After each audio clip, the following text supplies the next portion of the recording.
Bonjour, bonsoir à tous, c'est Antoine alias Anubis pour une nouvelle vidéo d'après-match. Racing Club de Lens, FC Nantes, victoire de nos Lensois, 3-1. Ça fait du bien, on a revu un Racing Club de Lens dynamique face à une équipe du FC Nantes remaniée, mais qui a un excellent effectif et qui a aligné un 11 qui avait de la gueule.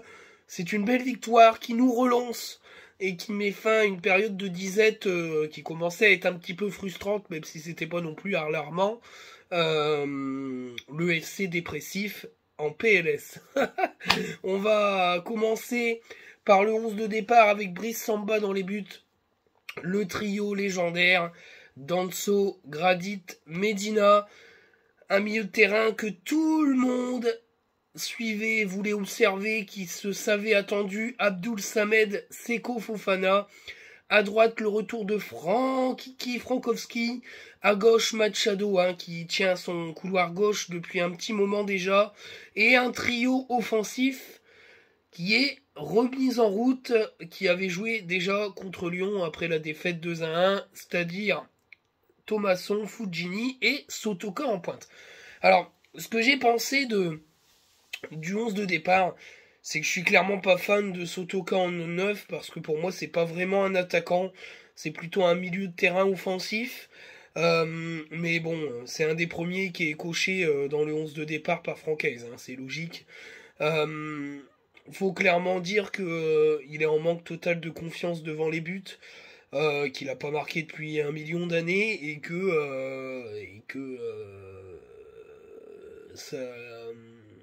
sa titularisation en pointe était quand même assez étonnante, même si voilà, c'est un pilier du 11 de départ de Francaise, donc je vois pas Francaise s'en passer.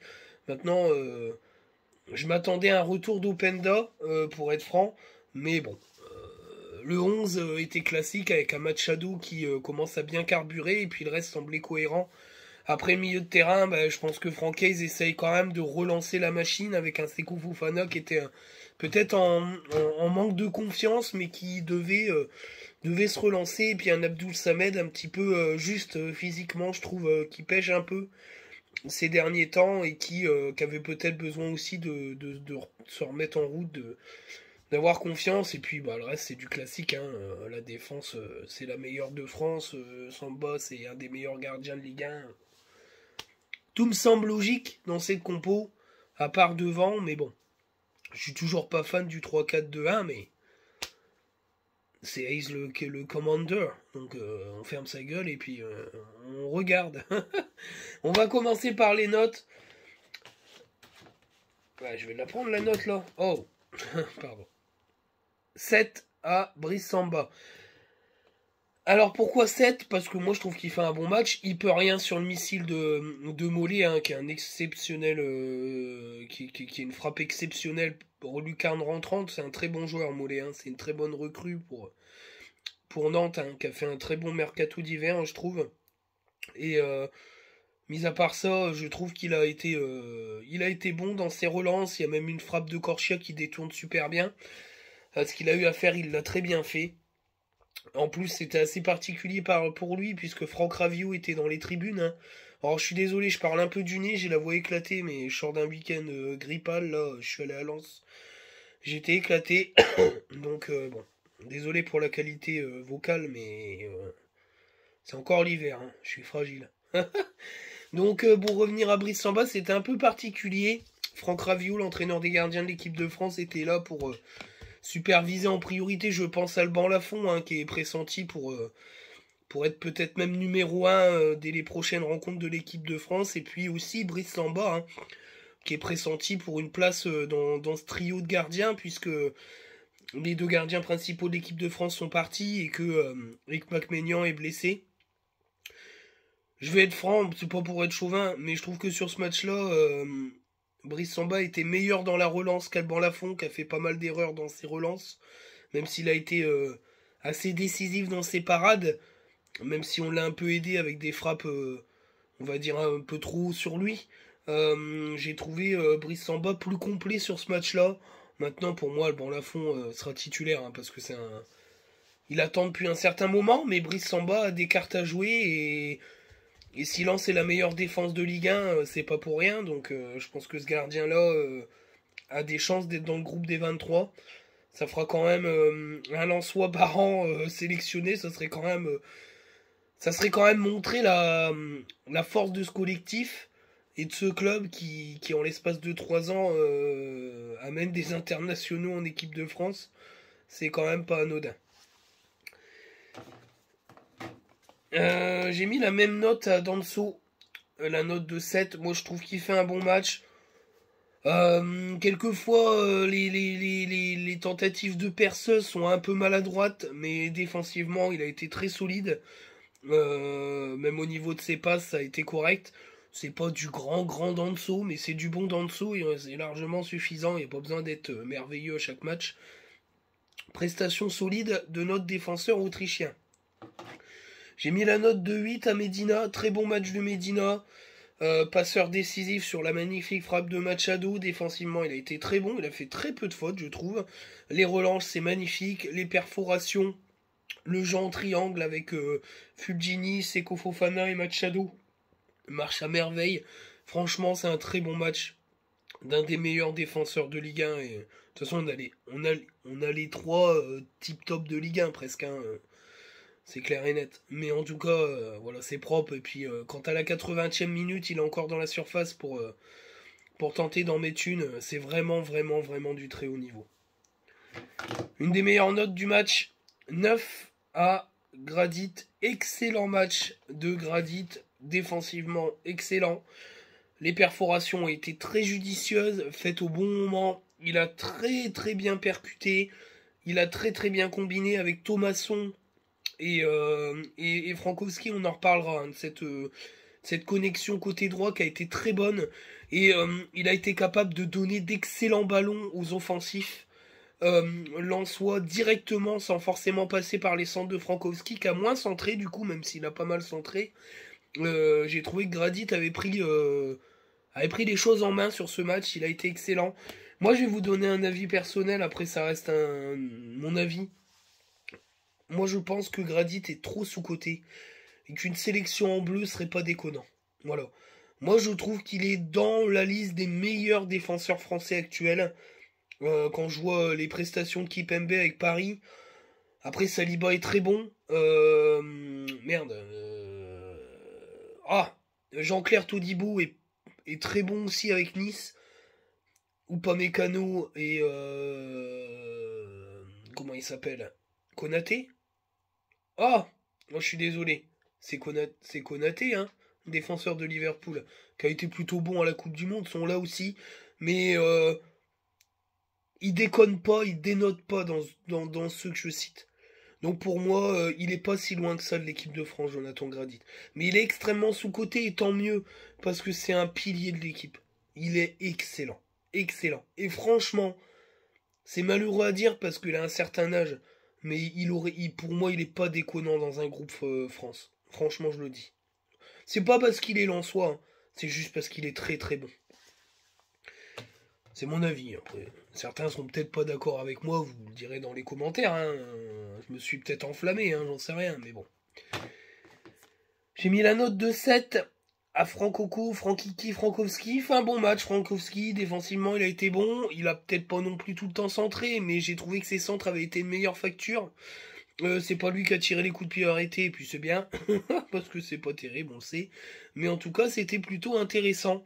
Et voilà, je trouve qu'il revient bien. Maintenant, il a de la concurrence, donc il doit se mettre à la hauteur de cette concurrence qui est pas si mauvaise de la part de Le Cardinal. D'ailleurs, il n'est pas sorti, Le Cardinal n'est pas rentré. Il y aura peut-être un peu moins de temps de jeu, mais bon, il y a la Coupe de France, hein, donc c'est possible aussi que Franquet se fasse tourner. En tout cas, bonne prestation de notre ami Frankowski qui a pas mal permuté, qui a pas mal combiné avec Sotoka, avec Thomasson et avec Grady. Ça fonctionnait plutôt bien, même si on a pas mal joué à gauche aussi, avec un des meilleurs joueurs de la rencontre. Hein. Je mets la note de 9 à Machado. Excellent match de Machado. Défensivement, il a été très bon. Sa frappe, elle est magnifique. Il n'a pas proposé que ça. Hein. Il a fait des centres qui ont été très bons. qu'on trouvait preneur. Malheureusement, l'efficacité offensive de Sotoka a fait qu'il n'a pas converti ça en passe décisive. Mais en tout cas, une prestation de très haut niveau. J'ai l'impression vraiment qu'il est en train d'arriver à son pic de forme, là, l'ami Machado. Et c'est tant mieux parce que ça permet aussi d'équilibrer comment dire, le pourcentage d'attaque de chaque couloir. Et une chose qui est nouvelle, c'est que Seko Fofana a vraiment pas mal combiné avec lui et ça lui permet d'avoir pas mal de latitude et d'être très intéressant. Franchement, chapeau Machado, et encore une fois, le but du droit, il est magnifique, c'est une dinguerie, il est super beau ce but. Il est super beau. Franchement, c'est super. Au milieu de terrain, j'ai mis la note de 6 à Abdul Samed. Fait un match correct. Après, il manque cruellement de forme. Hein. Moi, j'ai l'impression qu'il est quand même assez oxy, le gaillard. Alors, il aime pas les bacs à glace. Il aime pas la cryothérapie. Mais il va falloir quand même qu'il se ressource. Hein. Qu'il se ressource, qu'il retrouve un peu de force. Parce que je l'ai trouvé un peu vide au niveau énergie. Il a quand même pas mal couvert Seko Fofana qui montait vachement haut. Mais il a pu le coup le rein il y a quelques mois, hein, mais après le rythme du jeu lensois est peut-être supérieur à celui du jeu clermontois. Et c'est vrai que derrière, Francaise fait pas vraiment tourner hein, au milieu de terrain, il est peut-être pas convaincu par Onana et Poreba, mais bon, c'est possible. Hein. Mais pour moi, Poreba pourrait prendre sa place et il l'avait fait plutôt bien. Je pense que... Puis Abdul Samed, il a une contusion derrière le genou, donc il est peut-être pas à 100% physiquement. Et ça se ressent, mais en tout cas, la partie était correcte, il a pas fait d'énormes erreurs. Mais c'était pas transcendant non plus. Un qui a été plutôt transcendant, c'est Seko Fofana. Ça me fait plaisir de lui mettre une bonne note. Moi, je trouve qu'il a fait un très bon match, Seko Fofana. On a retrouvé Seko Fofana qu'on voulait tous voir, percutant, intéressant. Il a très très bien combiné avec Machado. D'habitude, il lui bouffe son couloir et puis il l'empêche un peu de s'exprimer. Et là, il l'a bien décalé, il a bien joué avec Fujini aussi. Je l'ai trouvé généreux dans ses interventions, dans ses passes. Il a lâché assez rapidement le ballon. Il n'a pas été récompensé sa superbe frappe parce que franchement, elle est magnifique. Mais dès qu'il va retrouver le mojo du but, il va en claquer. Hein, parce que franchement, je pense il doit être énervé. Il doit être énervé. Parce que j'ai vu un peu une polémique où il saute pas à la célébration. Je pense il doit être énervé de pas réussir à retrouver la clé offensive. Et c'est bien parce que il avait fait une photo Insta où il montre un truc d'éther, il a le regard qui tue. Et je pense qu'il est pas content envers ses prestations, je pense qu'il le ressent comme ça. Et j'ai trouvé du mieux, il a été très bon. Et c'est ce Seko Fofana là que je veux voir à chaque match. Parce que franchement c'est vraiment tip top. Au milieu de terrain, j'ai mis la note de 7 à Thomasson. Bah, je trouve qu'il fait un bon match, Thomasson. À la récupération, il avait beaucoup de passes réussies. Il fait un joli but, hein, une frappe du gauche bien enroulée. C'est son troisième but. Hein. En tout cas, offensivement, lui, il est là. On a vraiment l'impression qu'il est là depuis un moment, tellement il a un super QI football. Après, le circuit de jeu, il l'a complètement compris et il l'a super bien assimilé. C'est-à-dire que il vient chercher les ballons pour libérer les couloirs et libérer l'espace pour Sotoka ou Frankowski. Il vient toucher les ballons ou lui-même se tourner et envoyer Frankowski ou Sotoka dans la profondeur. Il l'a super bien fait tout le match. Maintenant, physiquement, il n'est pas à 100%, mais en tout cas, il est déjà fondu totalement dans l'effectif. Ça va être très très compliqué si Sotoka vient être remplacé par Openda pour mettre Sotoka. Bah, moi, après, je sais qu'il va mettre Sotoka. Mais moi, je trouve pas ça logique. Parce que vu comment Thomasson gère son poste, ça va être compliqué pour Sotoka. Maintenant, il a peut-être trouvé une formule qui lui plaît comme ça, avec un Sotoka, même s'il n'est pas réaliste offensivement, mais avec deux milieux de terrain qui sont très créateurs et qui ont besoin de jouer pour emmagasiner de l'énergie, du physique et puis des combinaisons. Mais en tout cas, Thomasson, il est déjà OP et ça fait vraiment plaisir et c'est vraiment très agréable de voir ce joueur à ce niveau-là. Moi, j'ai bien aimé sa partie. Il commence à bien monter. Alors à la différence, c'est un peu la comparaison. J'ai mis 5 à Fulgini. Alors attention, c'est un 5 pas négatif, c'est un 5 positif.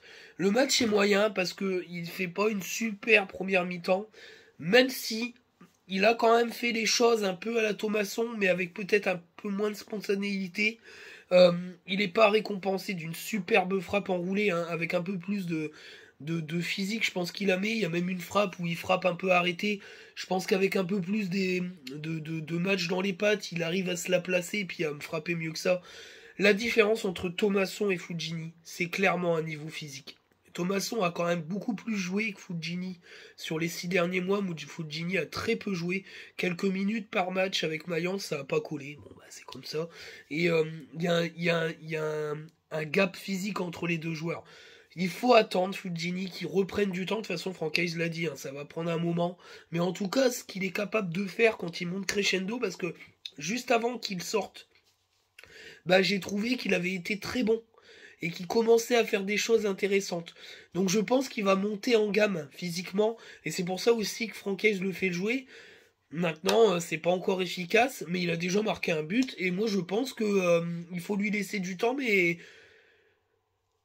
c'est le cycle 3, Fulgini et Thomasson. Hein, cycle 1, c'était Jonathan Klaus, etc. Cycle 2, c'est Frankowski et compagnie. Puis cycle 3, ben, c'est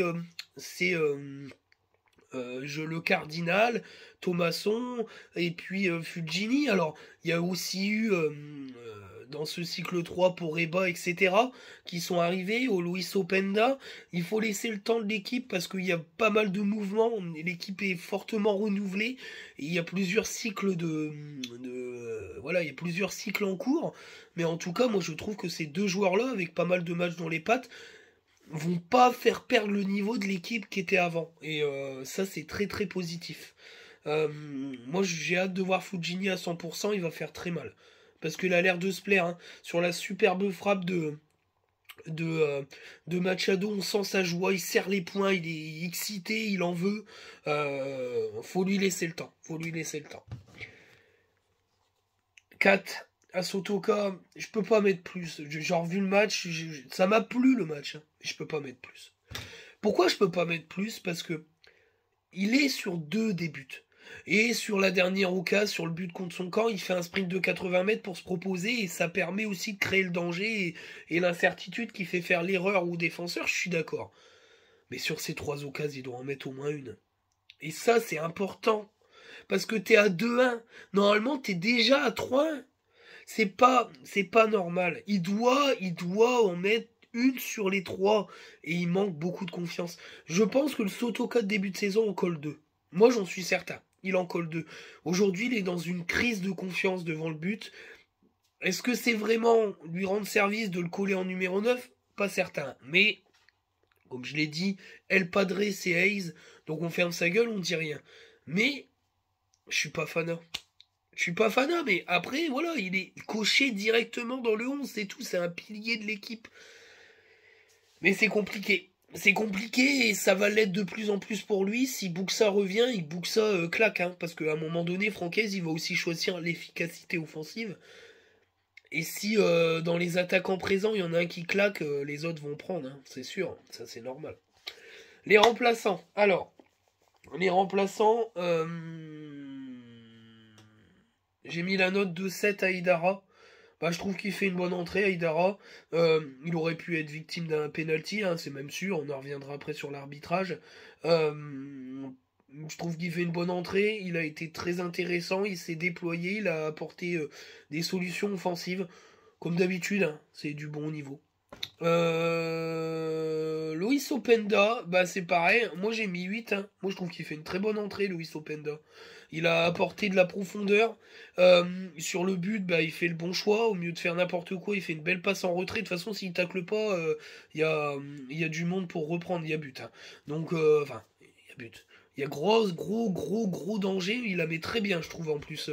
Il la met entre les deux défenseurs. Il y a deux joueurs pour aller la chercher. Pour moi, c'est clairement une énorme occasion et une chose intéressante. Et j'ai trouvé qu'il avait fait de bons déplacements et apporté des choses sympas. Donc, c'est bien. Il faut continuer comme ça, Louis. C'est ce qu'on attend de toi, l'investissement de haut vol. J'ai mis la note de 7 à la Boulascari. Moi, je suis d'accord avec Francaise. Lui faire démarrer des matchs, c'est pas lui rendre service. Il est encore tendre. Mais par contre, il a quelque chose, ce gamin. il a quelque chose.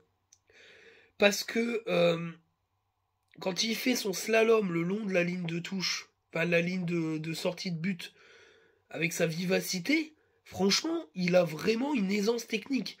Maintenant, il aurait même pu marquer son premier but si Mister Pereira fait pas n'importe quoi. Et moi, j'ai trouvé son entrée de bonne facture. Mais faut qu'il continue à être un mec de sortie de banc. D'ailleurs, comme Pereira da Costa, j'y reviendrai. Ça va venir le déclic. Faut qu'il marque sur ces entrées-là. Il aurait pu avoir l'occasion, mais Pereira en a décidé autrement. Mais en tout cas, c'est bien. C'est vraiment bien. Onana, bah, je mets 6, hein, il fait une entrée correcte. Ce qu'il a pas fait, il l'a pas mal fait. J'adore cette phrase. C'est bâtard, mais bon, c'est un peu ça. Mais le peu qu'il l'a fait, il l'a fait correctement. Voilà. Après, il a pas apporté. C'est pas une entrée qui apporte négativement ni positivement. C'est correct. Je veux pas dire moyen, parce que moyen, ça veut dire qu'il y a des choses qu'il a mal faites. Là, c'est pas le cas. Mais il a pas non plus fait de très bonnes choses. Il a fait une entrée correcte. Voilà. Je suis pas fan aussi. J'aurais préféré que ça soit pour Eba. Mais après, c'est mon cœur qui parle. Alors, je veux pas mettre de subjectif là-dedans, mais pour moi, Onana, c'est une erreur de casting, c'est tout. Après, c'est mon avis personnel, mais je suis pas fan. Moi, j'aurais préféré voir un pour Eba là-dessus. C'est pas forcément une bonne nouvelle pour Eba, parce qu'il y a de grandes chances qu'il soit prêté cet été. Je vais être triste, mais bon, après, ça dépend qui arrive à sa place. Mais clairement, pour moi, Onana, c'est une erreur de casting. Voilà. Après, il peut apporter en défense centrale parce qu'il est polyvalent, mais voilà. Moi, je préfère Poreba, mais il est quatrième dans la hiérarchie. Il faut qu'il monte plus Poreba. Mais bon. En plus, avec l'avancée de la Coupe de France, il y a moins de chances qu'il soit titulaire. Mais bon, après, je pense qu'il y a un partenariat quand même entre Francaise et lui. Je pense quand même qu'il aura plus de temps de jeu en coupe, parce que sinon, c'est pas cool quand même. Enfin, voilà, lancer en coupe, il faut quand même faire jouer tout le monde. Si même en coupe, il rentre pas pour Eba, c'est pas super cool. Bon, enfin, c'est mon avis. C'est le cœur qui parle. Je suis en train de réfléchir. Puis Pereira da Costa.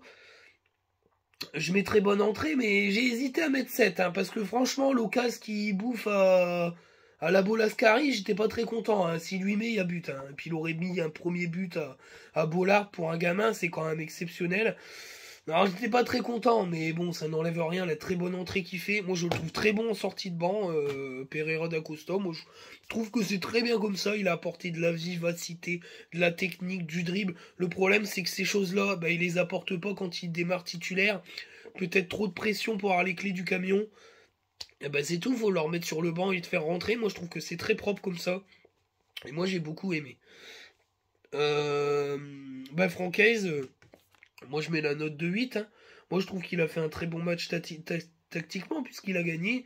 Et je trouve que ces changements ont apporté pas mal de choses positives. Donc, bah, moi, personnellement, je suis très content. Voilà. Et j'ai hâte de voir un Francaise avec un groupe totalement complet. C'est-à-dire avec Buxa et Cabou. Il aura un beau groupe. Et puis, avec peut-être des joueurs plus huppés, si on va chercher l'Europe. J'ai hâte de voir Francaise avec un groupe encore plus qualitatif. Ça risque d'être extrêmement savoureux.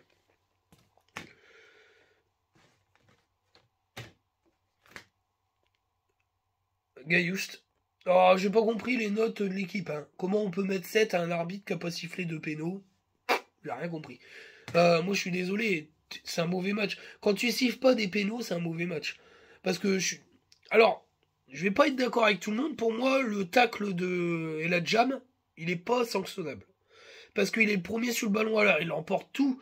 Mais il emporte tout parce que son tacle, c'est un tacle à corps défendant. C'est-à-dire qu'il met totalement son corps. Il prend après, comment il s'appelle, Frankowski. Mais je trouve que le tacle est très bon défensivement. Moi, je suis un ancien défenseur latéral. Moi, je trouve que son tacle est bon. Par contre, il y a penalty sur Openda, parce qu'Openda prend le ballon en premier et son jeu est pas dangereux, parce qu'il n'a pas le pied orienté vers le joueur, il a le pied orienté vers le ballon, et c'est le joueur qui est de l'autre côté qui shoot dans son pied, comme ça, donc déjà, il shoot. C'est pas semelle en avant, hein. Il est comme ça, il lui shoot dans la semelle. C'est à l'intérieur de la surface, c'est penalty, c'est pas normal. Voilà. Et il y a penalty 10 000 fois sur Aïdara parce que l'autre arrive le coude en avant alors qu'il y a une occasion de but, il y a penalty. Donc pour moi, il y a 2 penalty non sifflés. Ben, ça change tout, hein. Ça fait 5-1. Donc voilà. Mais je suis désolé. Enfin, ça fait 5-1, faut les mettre les pénaux. faut les mettre, je suis d'accord. Mais en vrai, je suis désolé, fait un mauvais match, Pierre Gailloust. Il n'y a pas de pénalty alors qu'il y a pénalty, c'est mauvais match, c'est tout. Voilà. Excellent match du public. Excellent match aussi du parquage. Je vais y revenir tout de suite. Moi j'ai trouvé qu'il y avait une belle ambiance à Bollaert. Alors j'ai pas chanté des masses parce que j'étais en PLS grippal, mais bon, j'ai quand même chanté. J'ai trouvé la Marek très bonne. Avec des capots qui ont été peut-être moins énervés, moins criards, ce qui est peut-être un peu plus digérable. J'ai trouvé que comment dire, les tribunes avaient bien répondu, il y avait une belle ambiance. On a senti un public qui a voulu pousser son équipe et pas être exigeante avec elle. Ce que je veux dire, c'est qu'on n'était pas dans une attente, on disait putain, ils font chier, ils galèrent. Non, là, on va vous pousser, les gars. Allez, on reprend les choses en main. Et ça donnait ça, et c'était très jouissif, et il y a une super ambiance. Beaucoup d'émotions avec le décès de la petite Chloé. Hein. Mes condoléances à Ganago, on est tout cœur avec lui, pas malheureux. Alors, j'ai vu des photos. Vu des photos sur Twitter où il filme l'enterrement, enfin il prend des photos de l'enterrement, enfin j'ai trouvé ça glauque, bizarre. Bref, j'ai même pas retweeté ça, j'ai trouvé ça horrible. Enfin bref, hyper intrusif, hyper malaisant. Enfin. Mais en tout cas, je trouve la classe du bord de Lensois sur les, comment dire, sur la manière d'appréhender cette très triste nouvelle, cette horrible nouvelle, en faisant un truc avec le club de Nantes et tout. C'était magnifique. Beaucoup d'émotions dans la voix de Silvano, qui a encore été excellent, Silvano. Si tu me vois, après je sais pas si tu regardes, mais t'es exceptionnel, gars. T'es un des meilleurs speakers de France. T'es un des meilleurs speakers qu'on ait jamais eu, mais t'es un des meilleurs speakers de France. C'est exceptionnel. Quand tout Twitter du foot français disent que t'es un des meilleurs, c'est que t'es un des meilleurs. Mais franchement, chapeau. Puis tu m'as donné beaucoup d'émotions parce que tu en avais. Ton empathie, elle déborde sur le public et ça, c'est hyper important. Et puis tu aides la Marek. Enfin voilà, c'est chapeau bas, mon gars. Peut-être tu regardes pas mes vidéos, mais je te le dis, c'est excellent. Faut que tu continues comme ça. Excellent. Mais voilà, il y avait une superbe ambiance. Et l'équipe l'a ressenti. Il y avait du bonheur. Voilà, il y a eu du bonheur, il y a eu beaucoup de frustration, puis de toute façon ça fait plus d'un mois qu'on n'a pas vu Lens, donc à Bollaert. Donc il y avait beaucoup d'attentes et je trouve que l'ambiance était positive, bien sûr neuf au parcage nantais qui était magnifique. J'ai mis une photo sur Twitter, les drapeaux, tous les gars, vous êtes... c'est magnifique, le petit Nissa Merda et Lillois Merda. Non, Juvé. Alors, il y a eu les deux. Je dis Nissa Merda. Désolé. Il y a eu des Juve Merda et il y a eu aussi des Lillois Merda qui ont été... parce que j'en ai parlé avec des sups, il y a eu les deux.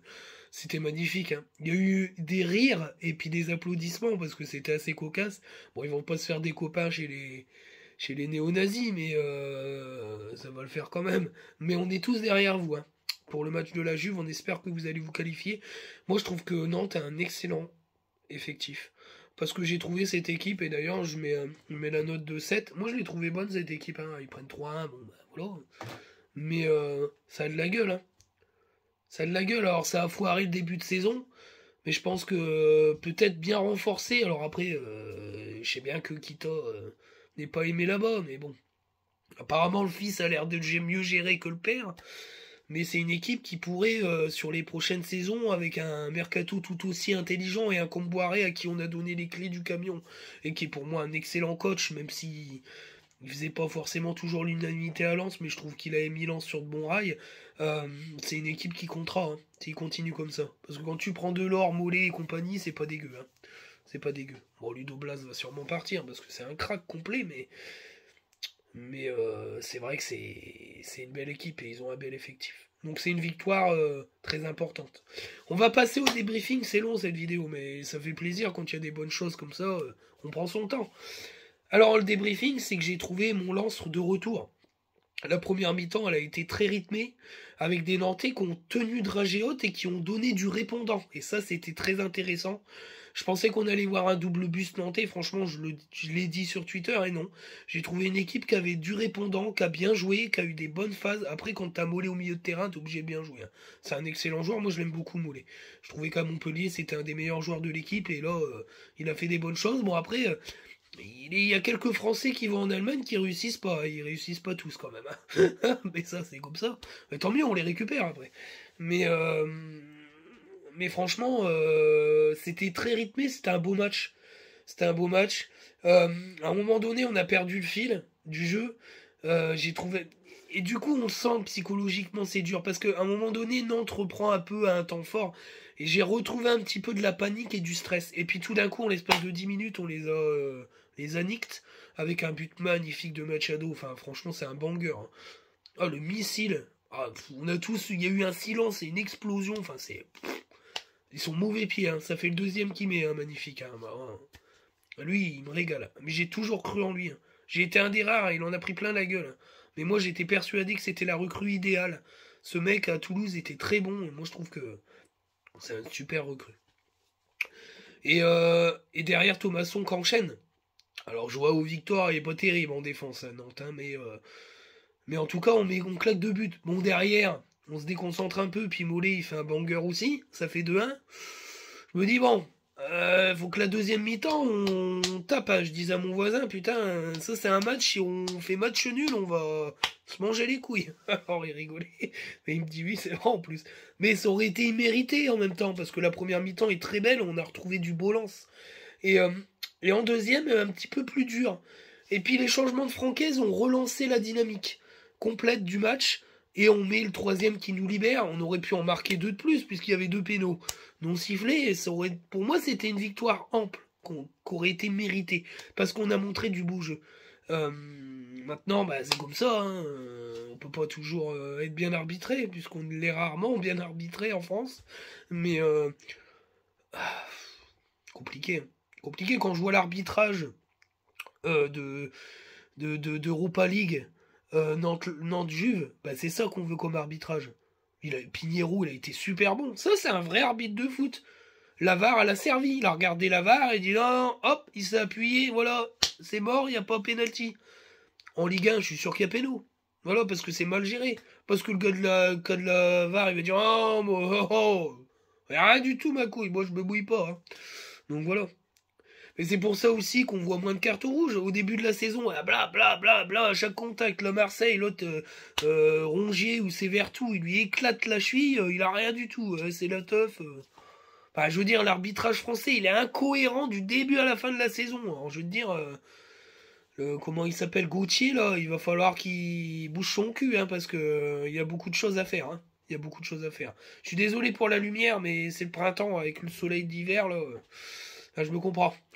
C'est le soleil du printemps en hiver, on l'a en pleine gueule. Donc, voilà. Il y a de la lumière. Bon, après, c'est tout. Il faut de la lumière dans la vie.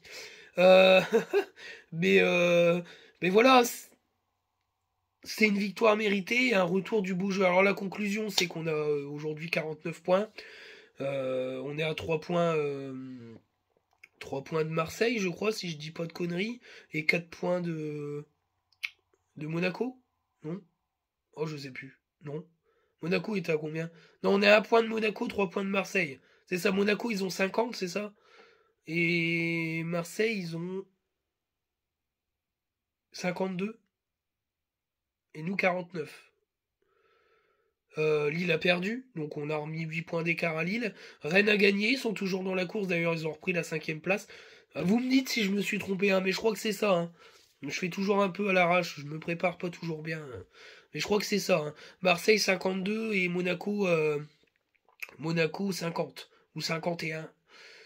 Mais je crois pas. Non, ouais, 51. Mais parce qu'ils sont devant nous, on a 46, donc ils ont au moins 47 ou 48. Ouais, bon, bref. On est quatrième à 3 points de la deuxième place. Voilà, c'est le fait. Voilà, désolé. Mais c'est bien, on est relancé. Alors après, c'est pas parce qu'on avait fait un mauvais mois que tout était perdu, mais c'est pas parce qu'on est relancé qu'il faut tout de suite parler de Ligue des Champions. Moi, je veux parler que du top 5, hein, le mois. Moi, tant qu'on va en Europe, c'est bon. J'en ai rien à foutre de laquelle c'est. Après, si c'est la Champions League, je pleure. Mais clairement, je m'en fous.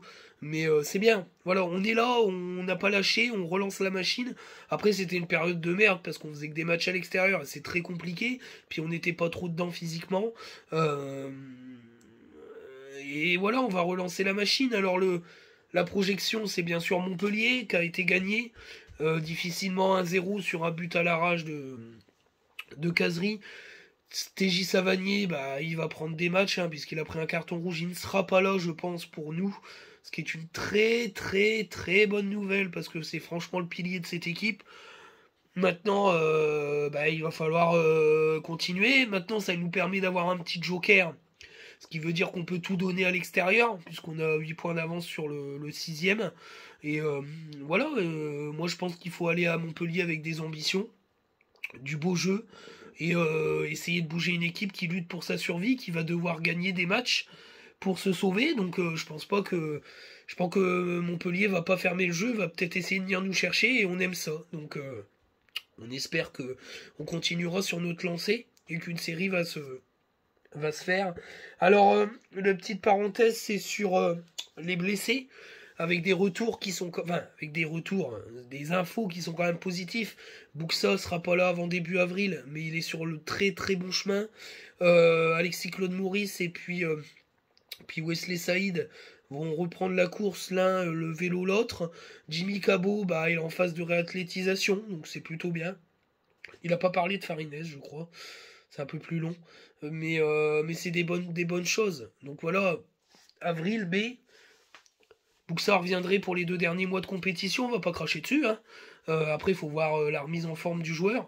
Mais ça permettra de donner de nouvelles solutions à Francaise, même si je pense que Saïd reviendra peut-être un peu avant Buxa et que ça lui permettra aussi d'avoir une autre solution que Sotoka et Openda.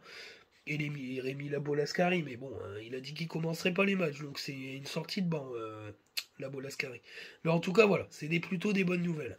Voilà, alors j'espère que la vidéo va vous plaire. Prochain match, bien sûr, Montpellier-Lens. On espère une victoire, on espère ramener quelque chose de là-bas, continuer la série d'invincibilité, ou la démarrer, puisqu'on a fait qu'un seul match. Mais en tout cas, c'est du positif, le retour du baseball, le retour du plaisir et le sourire, en plus avec le soleil. C'était magnifique. Bollard sous le soleil, c'est toujours un plaisir. Allez, ciao, salut à tous.